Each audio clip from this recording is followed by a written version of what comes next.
Today I'm announcing the United States. Ja, an, vielleicht, das ist eine spannende. Very, very hot. La revue de presse internationale sur Europe 1. Nous irons au Pakistan et en Grèce. Première étape, le Japon. Bonjour Bernard Delattre. Bonjour. À la une, à Tokyo ce matin. Les 600 Ukrainiens qui ont trouvé refuge au Japon, où ils bénéficient d'aides financières, mais aussi de logements, de repas, de cours de langue, de formation et de soins médicaux entièrement gratuits. Tant d'égards, nos SDF rêveraient d'être aussi bien traités, réagit-on sur Twitter. La presse est très mal à l'aise. Venir en aide aux Ukrainiens, c'est admirable, note le Tokyo Shimbun.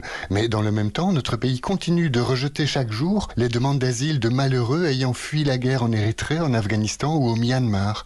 Un tel deux poids deux mesures, c'est insupportable, ajoute le Asahi et le Mainichi. Pour le Japan Times et l'agence Kyodo, par cette mobilisation aussi voyante en faveur des Ukrainiens, le Japon cherche en fait à redorer son image, à faire oublier qu'il a toujours été le grand pays industrialisé le moins accueillant envers les réfugiés. Merci Bernard. Direction maintenant Islamabad. On rejoint Elodie Goulesque. Bonjour Elodie. Bonjour. À la une au Pakistan.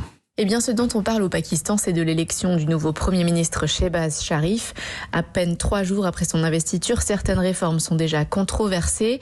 Les fonctionnaires du gouvernement, heureux de leur augmentation de salaire, mais contrariés sur leurs heures de travail, titre un article de The News. Après que le nouveau chef d'État ait imposé des semaines de 6 jours et une journée de travail qui débute à 8 heures au lieu de 10 heures pour les employés du gouvernement.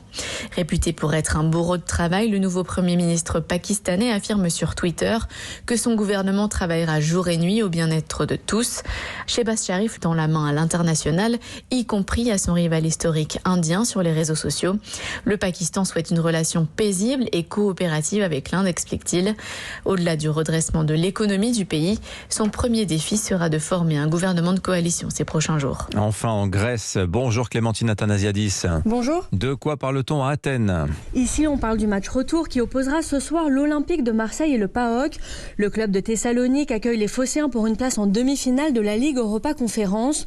L'équipe du nord de la Grèce pourra compter sur ses supporters qui vivent et respirent pour cette rencontre, écrit sur son site La Gazzetta. Le stade à Thessalonique sera plein, 29 000 personnes sont attendues. Une partie des gradins regroupera les ultra-grecs, mais les supporters marseillais ne devraient pas se déplacer. Leur venue a été interdite après demande des autorités helléniques. En cause, les affrontements entre partisans des deux équipes lors du match aller remporté par l'OM au stade Vélodrome. Sur place, l'organisation et la violence des ultras marseillais ont été dénoncées par les fans et par l'entraîneur du PAOK. Des critiques qu'il a d'ailleurs assumées hier en conférence de presse. Mais le site Sport 24 insiste, ce soir, le club grec joue le match européen le plus important de son histoire.